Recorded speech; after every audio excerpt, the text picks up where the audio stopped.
बाजू वालों की अक्ल का मुर्दा निकल गया, जनाजे की नमाज पढ़ने की जरूरत है। बोले नबी हमारी तरह है। अबे पागल हो गया, कौन सी तेरी तरह है रे पागल। तू पैदा हुआ तो पूरा दवाखाना परेशान होगा, इतना खतरनाक कहीं कुछ चीख रहा है पुट्टा बोल के। डॉक्टर डर गई तेरी आवाज़ सुन के। बेवकूफ, तू पैदा हुआ तू पूरे लोगों के लिए टेंशन का सबब बना, और मेरा नबी पैदा हो रहा है तो रब्बी हबली उम्मती की सदाएं लगाकर पैदा हो रहा है।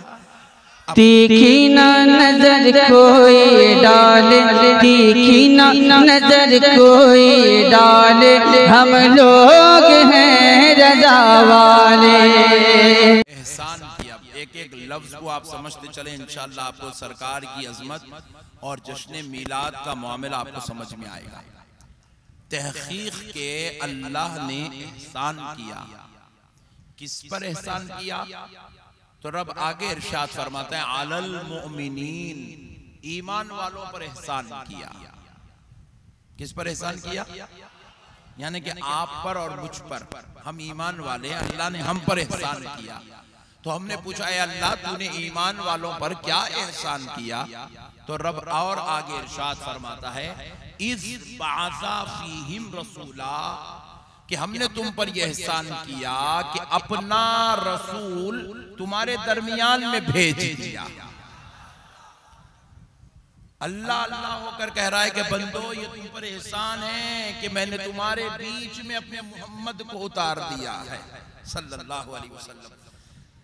अब जरा गौर करते चले, अल्लाह ने तो हम पर करोड़ एहसान किए, ये कोई पहला एहसान नहीं है, ऐसे तो अरबों खरबों करोड़ों करोड़ों एहसान है अल्लाह के। लेकिन अल्लाह ने किसी भी एहसान के बाद ये नहीं कहा, ये नहीं जतलाया कि मैंने तुम पे एहसान किया। अल्लाह ने हमें आंख दी मगर नहीं कहा कि मैंने तुम पर एहसान किया। अल्लाह ने हमें जुबान दी मगर नहीं कहा कि हमने तुम पर एहसान किया। अल्लाह ने हाथ पैर दिए, अल्लाह ने बीवी दिए, बच्चे दिए, माँ बाप दिए, भाई बहन दिए, रिश्तेदार दिए, खानदान दिया, कारोबार दिया, तिजारत दिया, इज्जत दिया, मनसब दिया, ओहदा दिया। अल्लाह ने दौलत दी, अल्लाह ने जिंदगी दी, मगर कहीं नहीं कहा अल्लाह ने कि हमने तुम पर एहसान किया। अरे अल्लाह ने तो ऐसी बेमिसलो मिसाल नेमत दी, जिस नेमत के चलने तक इंसान है, जब वो नेमत निकल जाए तो 100 साल का इंसान भी मुर्दा बन के लेट जाता है। उस नेमत का नाम सांस है, जान है, सांस है। आप जरा गौर कीजिएगा, आप दुनिया में किसी से कुछ भी ले सकते हैं, कुछ भी दे सकते हैं। आजकल तो लोग दिल भी ले रहे हैं, दिल भी दे रहे हैं, गुर्दे ले रहे हैं, गुर्दे दे रहे हैं, आंख ले रहे हैं, आंख दे रहे हैं, क्या क्या कर रहे हैं, खून ले रहे हैं, खून दे रहे हैं। मगर दोस्तों अल्लाह ने एक नेमत ऐसी बनाई है, अल्लाह की कसम आप ना किसी से ले सकते हैं ना किसी को दे सकते हैं। उस नेमत का नाम सांस है, सांस। एक अगर जहल गई ना जगह से 150 किलो का आदमी जमीन पे गिर जाता नहीं। सिर्फ एक सांस जो उसकी अल्लाह जो उसकी रेल लगा के रखा हुआ है ना, जो उसकी चालो चलन बना के रखा है, उसमें इतना भी फर्क आ गया, खाली फेफड़ों में थोड़ा पानी जमा हुआ, ऐसे आवाज निकलते अंदर से नहीं निकलने की आवाज निकलती। अल्लाह बता रहा है बंदे ये हमारी दी हुई नियामत है। लेकिन ऐसी बेमिसलो मिसाल नेमत देने के बाद भी अल्लाह ने नहीं कहा कि बंदो मैंने तुम्हें सांस देकर एहसान किया है, जान देकर एहसान किया है, मैंने रूह देकर एहसान किया है, जिंदगी देकर एहसान किया है, मैंने तुम्हें माँ बाप देकर एहसान किया। अल्लाह की कसम अल्लाह ने सारी नेमतें दे दी। अरे नमाज दिया, रोजा दिया, ज़कात दिया, हज दिया, इबादत दिया, तकवा दिया, परहेजगारी दी, सब कुछ दिया, मगर नहीं कहा कि मैंने ये सब देकर एहसान किया। मगर जब आमिना के लाल की आती है, प्यारे मुस्तफा की आती है, हबीबे खुदा की आती है, फातिमतुज़ ज़हरा के बाबा की आती है, सरकारे हसनैन करीमैन के नाना की आती है, गमखारों के गमखार की बात आती है, और ये बेलूर वालों के आका की बात आती है, तो रब फरमाता है मोमिनो मैंने तुम्हें मोहम्मद देकर एहसान कर दिया।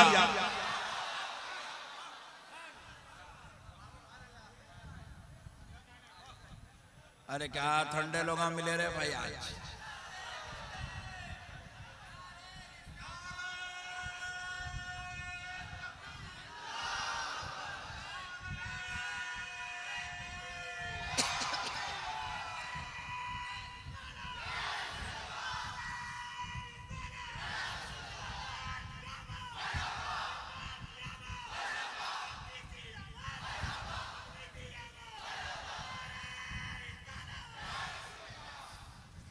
अब जरा गौर करो मुसलमानों, अल्लाह ने एहसान किया क्यों कहा?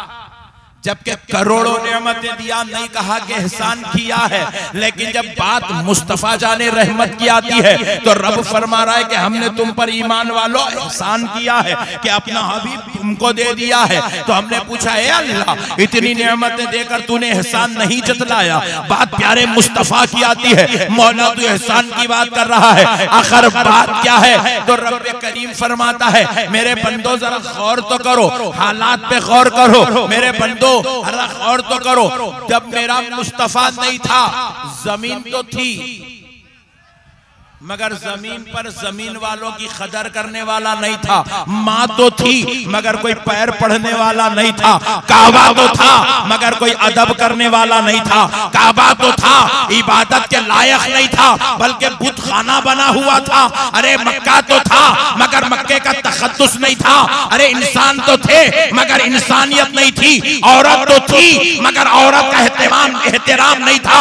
बच्चियां होती तो थी मगर बच्चियों को जिंदा जमीन में दफन कर दिया जाता था।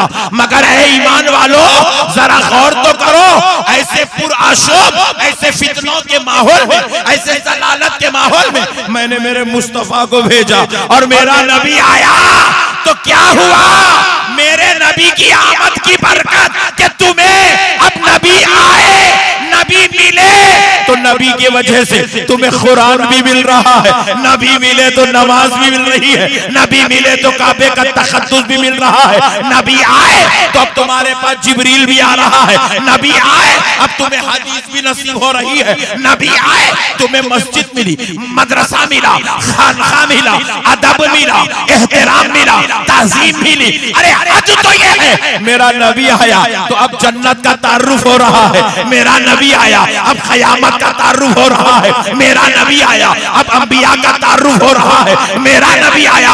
हद तो ये है कि तुम बुत परस्ती में पड़े थे, वो एक आ गया तुम्हें सारे बुतों से तोड़ के एक खुदा से जोड़ने लग गया।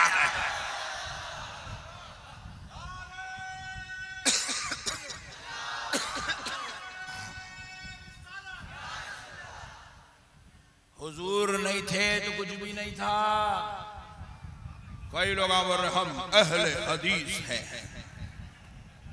हम पूछे दीवाने हुजूर ही नहीं है तो हदीस कहां से है? हुजूर है तो हुजूर के सदक़े में हदीस है। बाज़ लोग बोले हम अहले कुरान हैं। हम बोले दीवाने जब आमिना का लाल था नहीं तो कुरान आई नहीं। कुरान उसी वक्त आ रही है जब मेरा मुस्तफा नबी बन के दुनिया में तशरीफ ला रहा है। नबी के वसीले से कुरान मिली है, नबी के वसीले से हदीस मिली है, नबी के वसीले से सहाबा मिले हैं। बाज़ लोग कह रहे हैं हम सहाबा के मानने वाले हैं, बाज़ लोग कह रहे हैं हम अहले बैत के मानने वाले हैं। अबे अहले बैत भी नबी के वसीले से मिल रही है, अबे सहाबा भी नबी के वसीले से मिल रहे हैं। अरे बाज़ ने कहा कि हम आइम्मे अरबा को ही मानते हैं। हमने कहा आइम्मे अरबा भी आमिना के लाल का सदका है, औलिया भी आमिना के लाल का सदका है। ये जितनी कायनात में बागो बहार है, ये जितनी कायनात में खूबियां ही खूबियां हैं, ये जितनी अच्छाइयां हैं, ये जितनी नेमतें हैं, ये जितने अच्छाइयां हैं, अल्लाह की कसम ये किसी और की लाई हुई नहीं, ये आमदे मुस्तफा के जरिए से आई हुई है। ये सब हुजूर का सदका है। बाप तो था मगर बाप का एहतराम नहीं था। आज पूरी दुनिया में हर बच्चा कुछ भी हो जाओ अपने बाप की बेइज्जती करने को पसंद नहीं करता, अपने बाप का एहतराम कर रहा है, गर्दन झुका के जी रहा है, चाहे बाप गुनाहगार ही क्यों ना हो, बाप खताकार क्यों ना हो, बाप बेनमाजी क्यों ना हो। आज उसकी इज्जत हो रही है, उसका एहतराम हो रहा है, उसकी ताज़ीम हो रही है, उसका हक अदा हो रहा है, उसका इलाज हो रहा है, उसको खिलाया जा रहा है, उसकी खिदमत की जा रही है। अरे सुनो, बाप को ये मर्तबा किसी लीडर या किसी हाकिम ने नहीं दिलाया, बाप को ये मर्तबा फातिमतुज़ ज़हरा के बाबा ने दिलाया। माँ तो थी मगर माँ का एहतराम नहीं था, माँ का तखद्दुस, माँ का मर्तबा बाकी नहीं था। आज पूरी दुनिया अपने माँ के कदमों को चूमने में लगी है। कोई हाथ लगा के पैर पड़ रहा है तो कोई मुंह के बल माँ के कदमों को चूम रहा है। अरे माँ के कदमों को यह इज्जत, माँ की जात को यह एहतराम, माँ को यह मर्तबा किसी सल्तनत या किसी बादशाहत ने नहीं दिलाया। माँ को यह मर्तबा मेरे मुस्तफा के अल जन्नतु तहता अक़दामिल उम्महात वाले एक चंद लफ्जों ने माँ को क़यामत तक के लिए इज्जत वाला बना दिया है। ये सब हुजूर की आमद का सदका है मेरे भाई।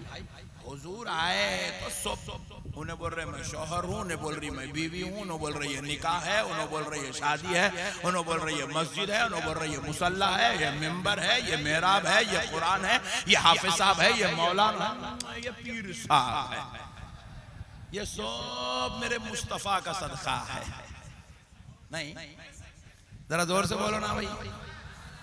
तो आप जितने लोग भी अपने अपने हाथ चुमा लेते ना, उन्हें अपना हाथ जितने मर्तबा चुमा रहा उतने मर्तबा बल्कि एक एक चुम्मी को 100 मर्तबा मेरे मुस्तफा की मिलाद के नाम पर जश्न का एहतमाम करना चाहिए।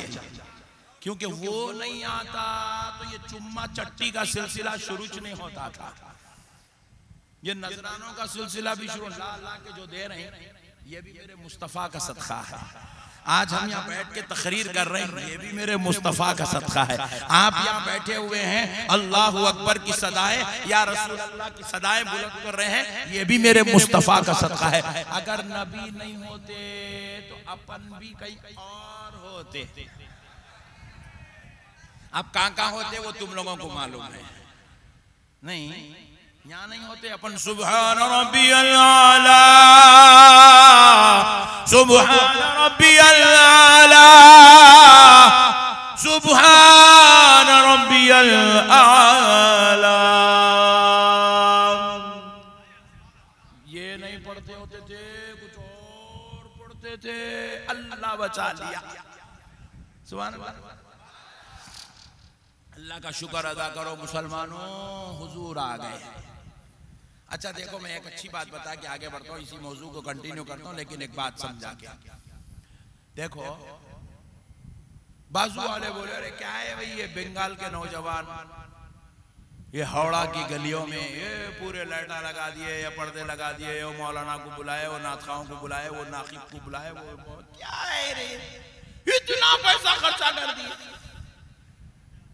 क्यों कर रहे भाई? कुरान में है, हदीस में है। अब हमारा ये बेलूर डेमोक्रेटिक सोसाइटी का नौजवान चक्कर में है। अरे यार बात तो सही है भाई, कुरान में है क्या, हदीस में है क्या? प्यारे अल्लाह का शुक्र अदा कर, ऐसा करना बोल के कुरान में नहीं है। जरा जोर से अल्लाह का शुक्र अदा करो।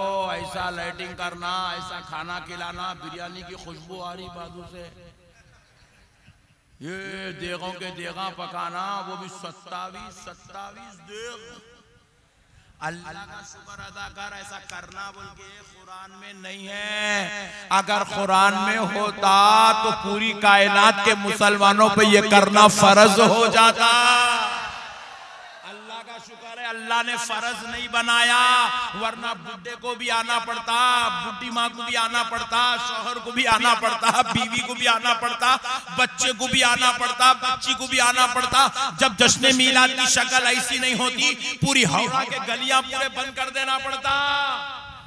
अल्लाह जानता था कि अगर ये फर्ज कर दूं तो फिर मेरी उम्मत, मेरे बंदों पर मजबूरियों की वजह से कई अजाब की शक्ल ना इख्तियार कर ले, इसलिए अल्लाह ने क्या किया, फर्ज नहीं किया।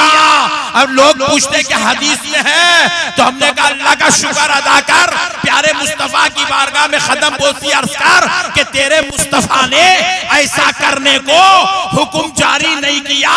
अगर हदीस के जरिए फरमान जारी हो जाता तो वो सुन्नत या वाजिब का दर्जा बन जाता, तो फिर वैसा करना क़यामत तक के लिए हर मुसलमान पे लाजिम आता। और जो नहीं करता फरमाने मुस्तफा की खिलाफ वर्जी की वजह से, हदीस की अदायगी की गैर अदायगी की वजह से जो नहीं आता वो दोज़ख का कुत्ता बना दिया जाता। इसलिए मुस्तफा ने न हदीस में कहा, न कुरान में, रब ने कहा। फिर बाजू वाले ने पूछा मौलाना जब कुरान में है नहीं, हदीस में है नहीं, तो आप कर रहे कई को? सुभान अल्लाह, जरा जोर से। अबे ऐसा करना, बहुत बड़ी बात बोल रहा हूं, पॉइंट टू बी नोटेड। अरे नादान ऐसा करना हुक्म खुदा, हुक्म मुस्तफा तो नहीं है, मगर खुदा की कसम ऐसा करना सुन्नत खुदा है। हुक्म नहीं है मगर मेरे खुदा का तरीका है, सुन्नत है, सुन्नत। आप पूछे हजरत इसमें अल्लाह की सुन्नत क्या है? आओ समझाता हूं। मीलादे मुस्तफा पर जश्न का एहतमाम करना अल्लाह की सुन्नत है। क्या ठंडे लोग कहां से आके बैठे यार? किसकी सुन्नत है? जरा जोर से बोलो, किसकी सुन्नत है? अल्लाह की सुन्नत है। क्या है देखो, जश्न। अब हम ये जो मना रहे हैं इसका नाम क्या है? जश्न।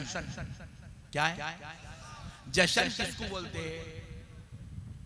अपने रोजमर्रा का जो आपका उसूल है, जो आपका रूल है, जो आपका निजाम है, उस निजाम को तब्दील करके खुशियों का माहौल पैदा करने का नाम जश्न है।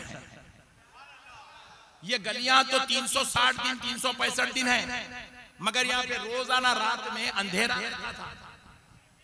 आज रात के 1 बजे यहाँ जबरदस्त रोशनी रोशनी है, तो हमने अंधेरे को रोशनियों में बदल दिया। इस तब्दीली का नाम जश्न है। रोजाना यहाँ पे 12 बजे के बाद आदमी चलना मुश्किल है, बाहर कोई मिलने को तैयार नहीं रहता, लेकिन आज यहाँ पे हजारों की तादाद में आशिकाने मुस्तफा जमा हो गए। वो भी कुर्सियां डाल के नारे तकबीर, नारे रिसालत, सुभान अल्लाह, अल्हम्दुलिल्लाह के साथ बैठे हुए हैं। हमने पूछा भाई ये क्या हुआ? तो बोले नक्शबंदी साहब, जहां रोजाना जहां कोई नहीं रहता था, आज वहां हजारों की तादाद में लोग आ गए हैं। इस तब्दीली का नाम जश्न है। हालात के बदलने का नाम जश्न, अपने माहौल को तब्दील करने का नाम जश्न है। यहां पर रोजाना जहां कोई एक आम आदमी नहीं मिलता, आज वहां पर कई उलमा को बुलाकर खिताबत की जा रही है, नाथानी हो रही है, शोरा को बुलाकर नाथानी हो रही है, नकीबों को बुलाकर बेहतरीन निजामत के अंजाम फराइज दिए जा रहे हैं। तो पता क्या चला? इस तब्दीली का नाम जश्न है। अरे आज हमने अपनी गली को तब्दील किया, अपने माहौल को तब्दील किया, अपने रोजाना के कानून और निजाम को तब्दील किया, तो दुनिया परेशान है। मगर आओ मेरे मुस्तफा की आमद पर ऐसी तब्दीली करना, ये खुदा की सुन्नत है, ये रब्बे जुल जलाल का तरीका है। आप पूछे मौलाना ये कैसे हुआ, ये कहां से हुआ, ऐसा कहां हुआ? तो आओ मैं आपको बतलाता हूं। हदीस पाक है और तफसीर में बुजुर्गों ने, सूफिया ने, मुफस्सिरीन ने लिखा है, फरमाते हैं कि जब रसूलुल्लाह सल्लल्लाहु अलैहि वसल्लम दुनिया में तशरीफ लाए, हुजूर जब दुनिया में तशरीफ लाए, 12 रबीउल अव्वल पीर का दिन, हजरत आमिना के घर में हजरत आमिना के लख्ते जिगर की आमद हुई। उस 12 रबीउल अव्वल से लेकर पूरा मुकम्मल 1 साल, फिर दूसरी 12 रबीउल अव्वल तक, मुकम्मल 1 साल तक पूरी दुनिया के अंदर सिर्फ लड़का ही लड़का पैदा होता रहा, लड़की पैदा ही नहीं हुई। निजाम खुदा क्या है? अगर आज हौड़ा के अंदर 50 बच्चे पैदा हुए, तो उसमें 15 बच्चे हैं, 35 बच्चियां हैं, या फिर हो सकता है 10 बच्चियां हो, 40 बच्चे हो। बात समझ में आ रही है? किसी माँ के यहाँ लड़का तो किसी माँ के यहाँ लड़की, किसी बाप के यहाँ बेटा तो किसी बाप के यहाँ बेटी पैदा होती है। किसी खानदान को लड़का मिला तो किसी खानदान को लड़की मिलती है। मगर अल्लाह का निजाम है, लड़का पैदा होता है तो लड़की पैदा होती है, लड़की पैदा होती है तो लड़का पैदा होता है। ये सिस्टम अब नहीं, हजरत आदम के जमाने से चला आ रहा है। और आज 2 अक्टूबर 2024 तक और फिर क़यामत की सुबह तक यही निजाम, यही कानून, यही उसूल, यही कुदरत चलती रहेगी। किसी दुनिया के अंदर खाली लड़के ही लड़के पैदा होते रहे, लड़के ही लड़के पैदा होते रहे, लड़के ही लड़के पैदा होते रहे, लड़की पैदा नहीं हुई। हमने अपने असातिज़ा से पूछा आखिर ये बात क्या है, सिर्फ लड़के पैदा हुए, लड़कियां पैदा नहीं हुई। 1 साल तक खुदा की कुदरत का निजाम बदल रहा है, हालात बदल रहे हैं, खुदाई हालात निजाम में तब्दीली आ रही है। हमने पूछा आखिर बात क्या है, तो असातिज़ा ने जवाब दिया इसी तब्दीली का नाम जश्न मीलादे मुस्तफा, जश्न मीलादे मुस्तफा है। रब्बे जुल जलाल ने मीलाद का मीलादे मुस्तफा पर इस तरीके से अपनी कुदरत को बदलकर, कानून इलाही को बदलकर रब ने जश्न का इस्तेमाल किया। अब बाजू वाला बड़ा खतरनाक है, नहीं मालूम बाजू वाला, मालूम वेरी गुड। बाजू वाला बड़ा खतरनाक है। पूछने लगा बच्ची पैदा नहीं हुई तो इसमें जश्न कैसा, बच्ची का पैदा ना होना ये जश्न कैसा हुआ नक्शबंदी साहब? तो हमारे उलमाए कराम ने जवाब दिया सुनो सुनो, आमदे मुस्तफा से पहले अगर किसी माँ के यहाँ बेटी पैदा होती तो खुद उस बच्ची का बाप उस बच्ची को जिंदा जमीन में दफन कर देता, और जिस माँ को बेटी पैदा होती उस माँ को 3-3 महीने, 5-5 महीने और बाज रिवायत में 1-1 साल तक अंधेरी कोठरियों में बंद कर दिया जाता और उनको खाने के लिए बकरी की मेंगनियां दी जाती थी। अल्लाह, इतना जुल्म होता था मां पर। खुद रसूल पाक अलैहिस्सलाम की बारगाह में एक शख्स आया, आकर कहने लगा या रसूल अल्लाह, क्या अगर मैं आपका कलमा पढ़ लूं, आपके मजहब में दाखिल हो जाऊं, वो मेरे गुनाह माफ हो सकते हैं जिनका तज़किरा करना भी मेरे लिए शर्म की बात है? पूछा तुमने क्या ऐसा गुनाह किया जिसका तज़किरा तुम्हारे लिए शर्म का सबब बना हुआ है? तो उसने कहा या रसूल अल्लाह, मैं दौरे जahiliyyat में अपने ही हाथों से अपनी 10 बेटियों का कत्ल करके उनको जमीन में दफन कर दिया, क्योंकि मैं लड़कियों से इतनी नफरत करता था। सुनो दोस्तों, आमदे मुस्तफा से पहले बेटियों पे जुल्म होता था, बीवियों पे जुल्म होता था। अब रब करीम फरमा रहा है मेरे मुस्तफा आप आ गए हैं, अब रहमतुल लिल आलमीन आ गया है, गमखारों का गमखार आ गया है और मुसीबत ज़दा को मुजदा सुनाने वाला आ गया है। मेरे मुस्तफा अब आप आ गए हो, अब किसी बेटी को जमीन में जिंदा दफन किया जाए ये आपकी शान रहमतुल लिल आलमीन के खिलाफ है। मेरे मुस्तफा अब आप आ गए हैं, अब आपकी आमद के बाद किसी माँ पर जुल्म और ज्यादती हो ये शाने मुस्तफाई के खिलाफ है। इसलिए मुस्तफा आपकी आमद पर जश्न का एहतमाम ऐसे होगा कि ना कोई बच्ची पैदा होगी, ना किसी माँ पे जुल्म होगा। हर घर में बेटा देकर सारी कायनात को खुशियों का मौका अता कर देते हैं। अल्लाह अल्लाह, हर तरफ खुशी ही खुशी, जश्न ही जश्न। इसीलिए अल्लाह ने 1 साल तक हर घर में लड़के को पैदा किया ताकि सब खुश रहे, क्योंकि मेरा हबीब आ गया है।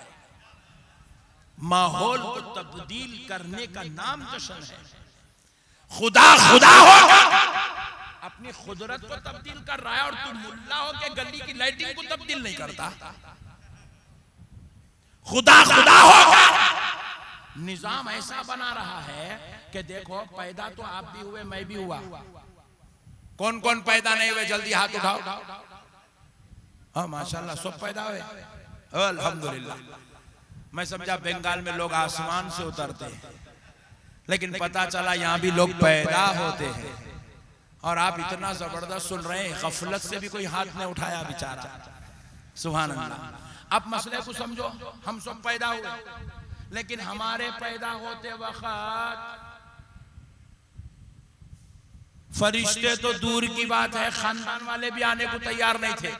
अम्मी से झगड़ा, अब्बा से झगड़ा चल रहा था।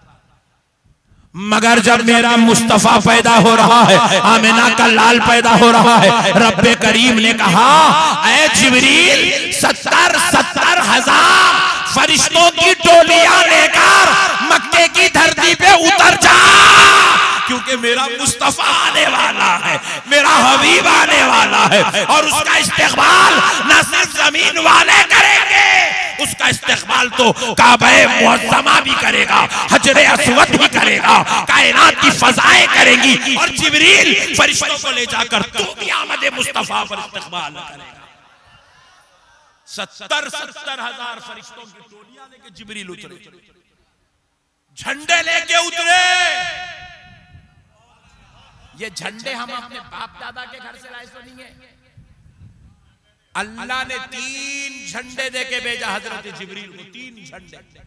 पहला झंडा हजरत जिब्रील ने काबे की छत पे लगाया ताकि पता चले अब काबे को आजाद कराने वाला आ गया है।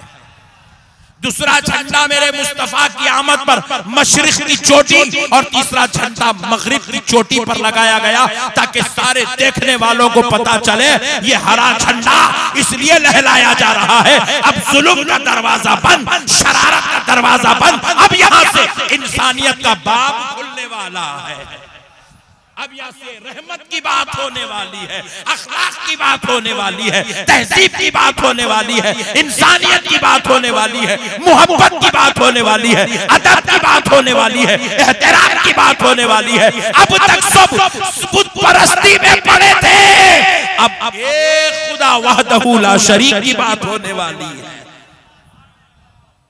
मेरे यारों, मसलों को समझो। हम दुनिया में आए तो कैसा है, रोते हुए आए, इसमें से एक भी हंसता हुआ पैदा नहीं हुआ, पूरे रोते रोते पैदा हुआ। क्यों? आप बोलेंगे मौलवी साहब आप आगे देखिएगा, कैसा बोल रहे हैं आप? इसलिए बोल रहे हैं क्योंकि अल्लाह ताला का निजाम ही ऐसा है पैदा करने का। अल्लाह की ये कुदरत है, बंदा दुनिया में आते ही रोता, और नहीं रोया तो टेंशन है, मर गया क्या समझते? रोना उसके जिंदा होने की अलामत है। हदीस पाक में जैसे ही बंदा दुनिया में पैदा होता, शैतान उसको जोर से चुमटी लेता, कहते तू आ गया मेरा पट्टा बल के। सुभान अल्लाह।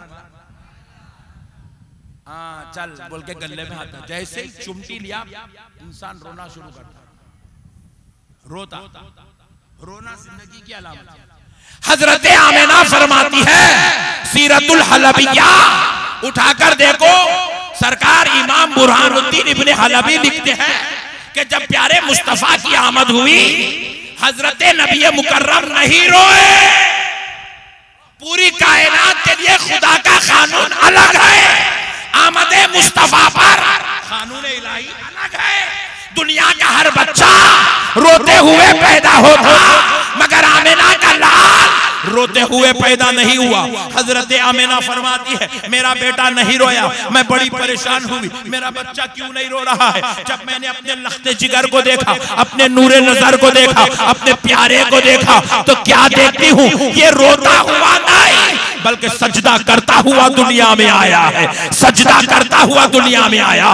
और मैंने देखा कि ये सजदे में सर है, तो अपने लख्ते जिगर का सर उठाऊं, उसका दीदार कर लूं, उसका चेहरा देखूं, उसके रुखे ज़ेबा की ज़ियारत करूं। जब हजरत आमिना ने जब ये चाहा, करीब गई, हुजूर का चेहरा उठाना चाहती थी, क्या देखती है, बारीक आवाज आ रही है, बारीक आवाज आ रही है, लबे मुबारक हल रहे हैं, जुम्बिश ले रहे हैं। मैंने उन लोगों के करीब अपना कान ले गई, तो क्या देखती हूँ, कायनात का हर बच्चा रोते रोते पैदा होता है, मगर मेरा मोहम्मद रोता हुआ नहीं। रब्बी हबली उम्मती, रब्बी हबली उम्मती, ए अल्लाह मेरी उम्मत मेरे हवाले कर दे, ये सदाएं लग हुआ पैदा।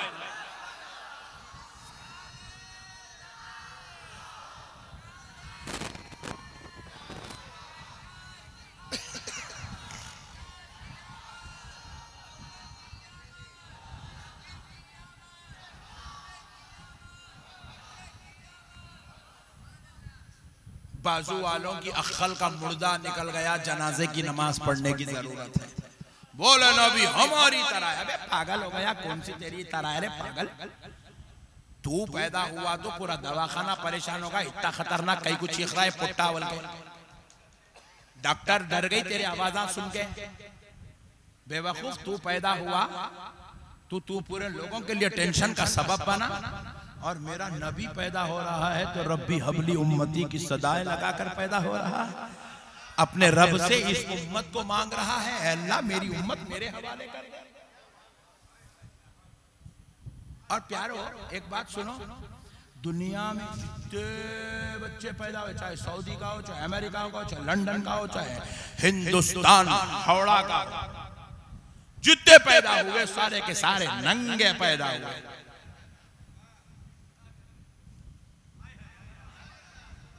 अरे लगता है यहाँ कुछ लोग जो है नंगे पैदा नहीं हुए, जब अपने बारे में बोलते हो उस पर भी खुश नहीं होते। बड़े अजीब लोग मिले हो यार। दुनिया का हर बच्चा नंगा पैदा होता, मगर आमिना का लाल तुम्हारी मेरी तरह नहीं। सारी कायनात वालों के लिए खुदरत का निजाम कुछ और है, आमिना के लाल के लिए निजाम खुदा कुछ और है। हम पैदा हुए तो बरहाना, मगर आमिना का लाल दुनिया में आया तो बरहाना ना आई, जन्नती लिबास पहन। हुजूर जन्नती लिबास पहन के दुनिया में तशरीफ लाए। हुजूर के जिस्मे अक़दस को कोई देखे, रब को ये गवारा ना था, रब को ये गवारा ना था। अरे बंगाल वालों सुनो, दुनिया का हर बच्चा पैदा होता है, पैदा होने के बाद उसकी खतना की जाती है। किसी की पैदा होते ही 2 दिन में होती है, तो किसी की 1 दिन में। बात तो बड़े खतरनाक है, 5 साल के बाद हुई है, पूरे मोहल्ले को खबर हो गई इसकी खतना हुई। बल्कि मुसलमानों, दुनिया का निजाम रब ने ऐसा बनाया कि हर बच्चे की खतना दुनिया में आने के बाद होती है, मगर जब आमिना के लाल की आई तो रब ने अपने कुदरत का निजाम बदल दिया। कहा हबीब तू औरों की तरह नहीं है कि दुनिया में जाने के बाद दुनिया वालों की तरह तेरे साथ माहौल हो, बल्कि मेरे मुस्तफा तेरी खतना का इंतजाम तेरा रब जन्नत से कर। हुजूर साहिबे मख्तून होकर तशरीफ लाए, साहिबे मख्तून होकर तशरीफ लाए। क्या कुदरत है, पूरा निजाम रब बदल रहा है। और दीवाना मौलवी हो रहे लाइटों के। अबे हावले तू लाइटों के पीछे पड़ा क्या रे पागल। ये 25-50 हजार के लाइटों से क्या होने वाला है रे दीवाने। वहां खुदरत बदल रही है, खुदरत। देखो जब कभी बच्चा अपनी माँ के पेट में आता, माँ के पेट में आने के दिन से लेकर डिलीवरी होने तक, डिलीवरी होने के बाद से लेकर फिर 40 दिन तक माँ तकलीफ में रहती। हर दिन तकलीफ, हर दिन तकलीफ, हर दिन तकलीफ, हर दिन तकलीफ। रातों में तकलीफ, दिन में तकलीफ। अब ये मुसलमान नहीं समझते हैं और ये प्रेगनेंसी में अपनी औरतों पे जुल्म करते। ये नालायक लोग हैं, औरतों के मामलात को नहीं समझते। कई ऐसे नौजवान यहाँ बैठे हैं जिनकी बीबियां प्रेग्नेंट हैं और वो ऐसी प्रेगनेंसी में अपनी बीवियों पर ज्यादा बोझ डालते हैं, उनको तकलीफ देते हैं, अजियतें देते हैं, बड़े बड़े काम उनसे करवाते हैं। मगर रसूल अल्लाह ने फरमाया औरत को डिलीवरी के टाइम पर, प्रेगनेंसी की इंतहा में जो तकलीफ होती है, जब उसका बेटा पैदा हो रहा हो, जब उससे लड़की जन्म ले रही हो, उस वक्त खातून को जो तकलीफ होती है, अगर वो तकलीफ 70 पहलवानों पर भी डाल दे तो 70 पहलवान मिलकर उस तकलीफ को बर्दाश्त नहीं कर सकते जो एक माँ सिर्फ अपनी ममता की वजह से बर्दाश्त करके गुजर जाती है। जालिम कौम अपनी बीवियों पे जुल्म करती है प्रेगनेंसी के वक्त। वो बेचारी उल्टियां कर रही है, उसको मतली हो रही है, सर का दर्द हो रहा है, उसके पैर भारी हो गए, उसको चक्कर आ रही है, उसका बीपी बढ़ रहा है, उसका थायराइड बढ़ रहा है। अरे ऐसे वक्त में उसको रेस्ट दो, रेस्ट दो। अम्मा इसमें कई लोग घूर के देख रहे हैं, ये तो पूरा हमारे ऊपर ही बोल रहे हैं मौलाना बोल के, जुल्म कर रहे हैं। औरतों पे जुल्म है मेरे भाई। इन दिनों में औरतों को सुकून देना, राहत देना, उसके ऊपर 3 टाइम का खाना पका, बर्तना भी धो, कपड़े भी धो, झाड़ू भी मार, पोछा भी मार, साफ सफाई कर, इतने सब कामा कराना है तो फिर उसको प्रेग्नेंट होने चाहिए कुछ यार हौले। औरतों को राहत दो। पुरानी औरतें अलग थे, असली घी खाते थे, बादामा उदामा खाते थे, उनके दौर में केमिकल की ग़िज़ा नहीं थी। प्रेगनेंसी में उन्हें पूरे चक्कियां पीस के पूरे खानदान को रोटी का आटा बना के खिलाती थी। आपके बर्गर के लेडीज है, अब के औरतें केमिकल की औरतें हैं, केमिकल के नहीं, कहीं क्या बोला, केमिकल के औरतें हैं। आज फ्रूट भी खाए तो केमिकल मिला हुआ है, चावल भी खाए तो केमिकल मिला हुआ है, शक्कर भी खाए तो केमिकल मिली हुई है, अजी अखरोट बादाम भी खाए तो उसमें भी केमिकल मिला हुआ है। ये दौर में वो कुव्वत, वो तवानाई वो नहीं रही। ये दौर एक दूसरे को ख्याल करने का, मोहब्बत करने का, लिहाज करने का दौर है। ज़िम्नन बात अर्ज कर रहा हूं क्योंकि हावड़ा में ऐसा बहुत जुल्म हो रहा, बल्कि बोल रहा हूं। अपनी बीवियों को प्रेगनेंसी में राहत, उनको सुकून, उनके ऊपर जरा रहम करो, उनसे मोहब्बत करो। और रसूल अल्लाह फरमाते हैं मल्ला यरहमु ला युरहम, जो अपनों पे रहम नहीं करता अल्लाह उस पे रहम नहीं करता। मोमिन की निशानी यही है। मोमिन खुद भी तकलीफ में रहना तो पसंद करेगा लेकिन दूसरों को तकलीफ देना पसंद नहीं करता। अल्लाह का वास्ता मेरे भाइयों, तो आओ, दुनिया के सारी माओं के लिए खुदा का निजाम यह है कि जिस दिन से वो प्रेग्नेंट होती है, हामिला होती है, उसके बदन में हमल गायब होता है, उस वक्त से लेके उस हमल के इख्तिताम तक माँ की हर रात तकलीफ में, हर दिन तकलीफ में, हर वक्त तकलीफ में, उठना बैठना तकलीफ में, चलना फिरना तकलीफ में। मगर हजरत आमिना फरमाती है मेरा बेटा जब मेरे बदन में आया तो मुझे उसका एहसास हुआ, ना मुझे हामिला होने का एहसास हुआ, बल्कि मैं तो क्या देखती, अगर मैं किसी पत्थरों पे चढ़ जाती तो मेरे उस हमल के दौरान वो पत्थर मेरे लिए फूल की तरह नरम हो जाया करते थे। और फरमाती हैं मेरे बेटे की विलादत पर मुझे राई बराबर की तकलीफ हुई। अल्लाह अल्लाह, सारी कायनात के लिए निजाम अलग, हमारे लिए, हमारे नबी के लिए निजाम खुदरत। बस अब इस मौजू पर आखिरी बात सुनो। लोग समझते नहीं है, बेवकूफों की नजर ये खाली लाइटों पे, ये कपड़ों पे, ये जलसे पे, ये नक्शबंदी साहब के फ्लाइट के टिकट पे, मौलाना अरे वो ना खाओ को इतने पैसे दे रहे, इतने पैसे। अजीब वो गरीब दीवानी कौम है भाई, खाली पैसों पे, लाइटों पे, इस पे अटके दीवाने। जरा ये तो देख आया कौन है। तू लाइटों में, गलियों में, उलमा में कहीं को अटक गया, ये तो देख ये किसकी आमद का जश्न हो रहा है, कौन आया।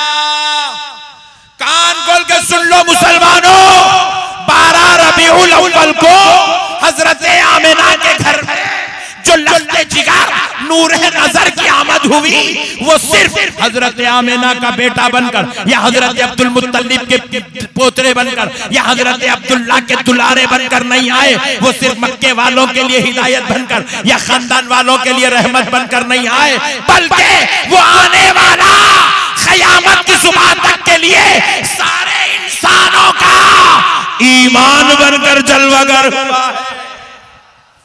12 रबीउल अव्वल को तुम समझ रहे हो हजरत आमिना का बेटा आया? नहीं नहीं, 12 रबीउल अव्वल को हजरत आमिना के बेटे की शक्ल में हमारा ईमान पैदा हुआ है, हमारा ईमान पैदा हुआ। अब जिसका ईमान पैदा हुआ वो अगर ये लाइटिंग लगा ले उसके नाम पे तो क्या क्या हमें एक खुदा से जोड़ने वाला पैदा हुआ, हमें बुत परस्ती से तोड़ने वाला पैदा हुआ, हमें जहन्नम से